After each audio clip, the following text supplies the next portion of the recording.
करीम थे सिंध सुकार दोस्त मिटा दिलदार आलम सब आबाद करी। अवामी प्रेस क्लब जी गुज़र 8 सालनि जी रिवायत बरक़रार है।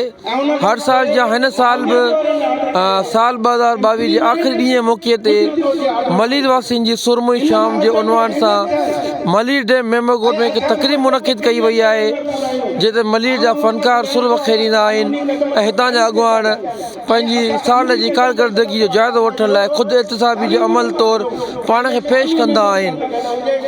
जिते हिन मुल्क में साल 2022 ॾुखियो साल गुज़रियो आहे, जिते मुल्क में महांगाई बेरोज़गारी बदनामी उरूज पहुती आहे, उते नए साल जी आजियां लाइ असां वरी पुरअज़म आहियूं, पुर उमेद आहियूं।